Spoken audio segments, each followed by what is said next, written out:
Good day, everyone. Welcome to another lesson. So, today we are going to talk about Lawrence Kohlberg's theory of moral development and Vygotsky's sociocultural theory.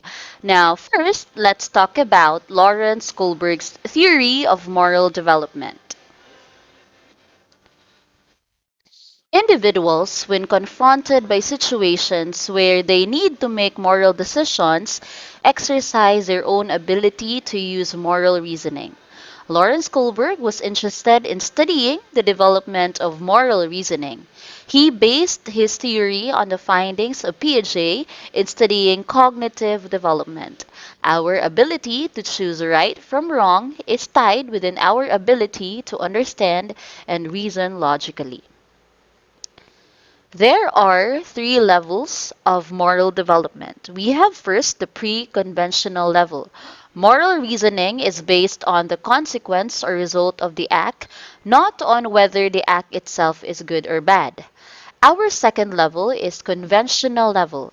Moral reasoning is based on the conventions or norms of society. This may include approval of others, law, and order. And our third level is post-conventional level. Moral reasoning is based on enduring or consistent principles. It is not just recognizing the law, but the principles behind the law. Now, let's move on to the 6 stages of moral development.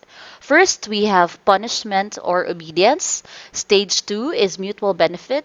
Stage 3 is social approval. Stage 4, law and order. Stage 5, social contract. And stage 6 is universal principle.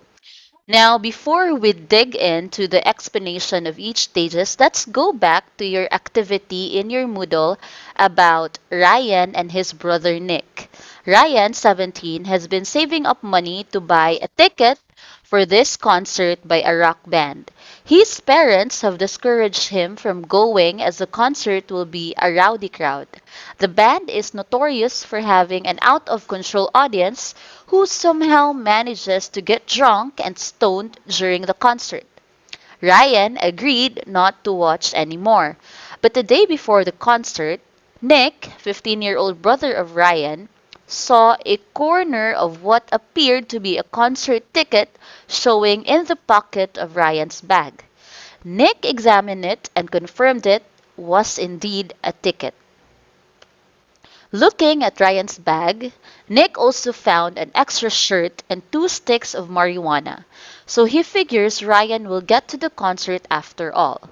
That night, Ryan told his parents that he was spending tomorrow night at a classmate's house for a school requirement.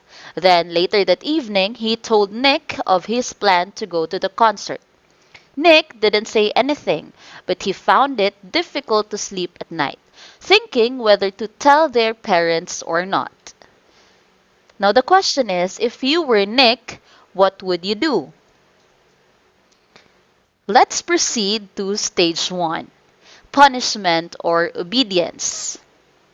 It is when one is motivated by fear of punishment. He will act in order to avoid punishment. Now, in the scenario of Ryan and Nick, if your answer is related to this, if you will say yes, I will tell our parents because if they found out late that I knew, for sure they will get angry and most likely punish me. Or no, I will not tell because Ryan will make my life difficult and also punish me for telling.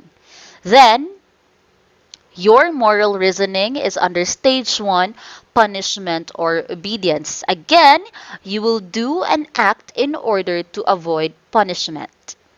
Now let's move on to stage 2, mutual benefit. One is motivated to act by the benefit that one may obtain later. You scratch my back, I'll scratch yours.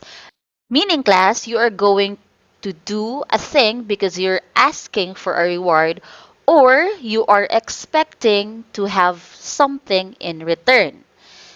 If your moral reasoning is under stage 2, mutual benefit, your answer will be related to this.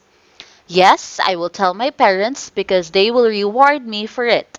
I will subtly ask for that new iPad that I'm wishing to have. Or, no, I will not tell. Ryan will surely grant me a lot of favors for not telling. He'll not also squeal on me. So that is stage 2, mutual benefit.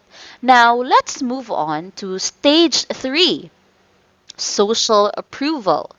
One is motivated by what others expect in behavior. Good boy, good girl. The person acts because he or she values how he or she will appear to others. He or she gives importance on what people will think or say. Now, class, if your moral reasoning is under stage 3, social approval, your answer could be related to this. Yes, I will tell my parents, so my parents will think that I am such an honest boy. Or no, I will not tell. Ryan will think of me as a really cool brother. And that is stage 3, social approval. Gives importance on what people will think or say. Now, let's proceed to stage 4, law and order. One is motivated to act in order to uphold law and order. The person will follow the law because it is the law. Now, class, if your moral reasoning is under this stage, your answer could be related to this. Yes, I will tell because we should follow the rules that our parents say. Or no, because it's been our rule to keep each other's secrets. And that is law and order. The next stage is stage 5, which is social contract. Laws that are wrong can be changed. One will act based on social justice and the common good. Now, if your moral reasoning is under this stage, your answer in the dilemma could be this. Yes, I will tell because he might be hurt or get in trouble and his welfare is the topmost priority. Or no, because he is big enough to question my parents' decision not to let him go. Now, class, let's move on to stage 6, which is universal principle. And actually, this is the last stage of Lawrence Kohlberg's moral development theory. This is associated with the development of one's conscience. Having a set of standards that drives one to possess moral responsibility to make societal changes regardless of consequences to oneself. Examples of persons are we have Mother Teresa and Martin Luther King. Now, if your moral reasoning is under this stage, the universal principle, your answer for that dilemma could be yes, I will tell because lying is always wrong and I want to be true to what I believe in. Or no, because I believe brothers watch out for each other. If he trusted me with this, I should stay true to him and not say anything. Again, class, those are our 6 stages of moral development. Again, we have punishment or obedience, mutual benefit, social approval, law and order, social contract, and universal principle. Now, let's proceed to Vygotsky's sociocultural theory. The key theme of Vygotsky's theory is that social interaction plays a very important role in cognitive development. He believed that individual development could not be understood without looking into the social and cultural context within which development happens. Now, when we say class social interaction, in Piaget's theory was it's more individual, while Vygotsky was more social. Piaget works on Piagetian's task focused heavily on how individuals' cognitive development became evident through the individual's own processing of the task. Vygotsky, on the other hand, gave more weight on the social interaction that contributed to the cognitive development of individuals. For him, social environment or the community takes on a major role in one's development. Vygotsky class emphasized that effective learning happens through participation in social activities, making the social context of learning crucial. Parents, teachers, and other individuals in the learner's environment all contribute to the process. They explain, model, assist, give directions, and provide feedback to the learner. Peers, on the other hand, cooperate and collaborate and enrich the learning experience. That's why Vygotsky is really into social interaction. Now, we have cultural factors. Vygotsky believed in the crucial role that culture played in the cognitive development of children. Piaget believed that as the child develops and matures, he goes through the universal stages of cognitive development that allows him to move from simple explorations with senses and muscles to complex reasoning. Vygotsky, on the other hand, looked into the wide range of experiences that a culture could give to a child. For instance, one's culture's view about education, how children are trained early in life, all contribute to the cognitive development of the child. Now, we also have class language. Language opens the door for learners to acquire knowledge that others already have. Learners can use a language to know and understand the world and solve problems. Language serves a social function, but it also has an important individual function. It helps the learner regulate and reflect on his own thinking. Children talk to themselves. When you observe a preschooler play, you may hear, gagawin ko itong airplane, holding a rectangular block. Tapos, ito ang airport, holding two long blocks. For Vygotsky, this talking to oneself is an indication of the thinking that goes on in the mind of the child. This will eventually lead to private speech. Now, what do you mean by private speech?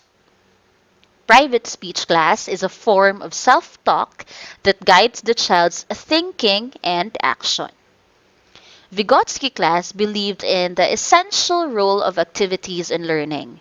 Children learn best through hands-on activities than when listening passively. Learning by doing is even made more fruitful when children interact with knowledgeable adults and peers. When a child attempts to perform a skill alone, she may not be immediately proficient at it. So, alone, she may perform at a certain level of competency. We refer to this as the zone of actual development. However, with the guidance of the more knowledgeable others or MKO, competent adult or a more advanced peer, the child can perform a higher level of competency. The difference class between what the child can accomplish alone and what she can accomplish with the guidance of another is what Vygotsky referred to as the zone of proximal development. The zone represents a learning opportunity where a knowledgeable adult, such as a teacher or a parent or a more advanced peer, can assist the child's development.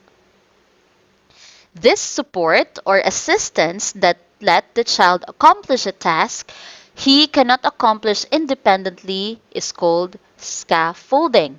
Again, the support or assistance that lets the child accomplish a task he cannot accomplish independently. Scaffolding is not about doing the task for the child while he watches. It is not about doing shortcuts for the child. Unzipping the lunch bag, opening the food container, and putting straw in the child's Tetra Pak juice is not an example of scaffolding.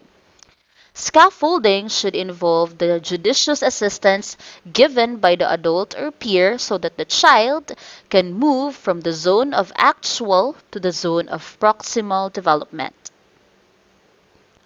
When the adult unzips the zipper in an inch or two and then holds the lunch bag until that the child can continue to unzip the lunch bag is scaffolding. Loosening the food container lid just a bit and letting the child open the lid himself is scaffolding.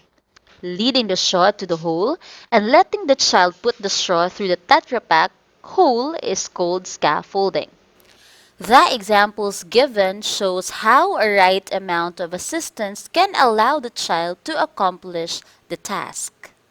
The instructor should scaffold in such a way that the gap is bridged between the learner's current skill levels and desired skill level.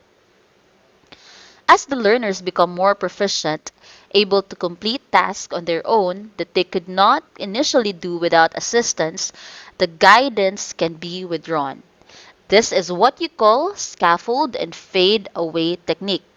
Again, as learners become more proficient, able to complete the task on their own that they could not initially do without assistance, the guidance can be withdrawn.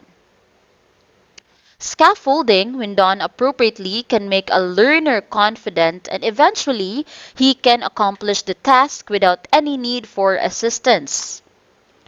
When the more knowledgeable others or the MKO scaffolds, the process moves in four levels. First, I do, you watch. Second, I do, you help. Third, you do, I help. And fourth, you do, I watch. Learning will depend on the skill of the more knowledgeable others and the learner's readiness and ability to learn and the difficulty of the skill being learned. That's it. We've discussed the two theories. Again, we have Lawrence Kohlberg's moral development theory and Lev Vygotsky's sociocultural theory. In Lawrence Kohlberg's moral development theory, you have to remember the six stages, and in Lev Vygotsky's sociocultural theory, you have to remember scaffolding, the more knowledgeable others, the zone of actual development, the zone of proximal development, and scaffolding and fadeaway technique. Thank you so much for listening. I hope you learned something.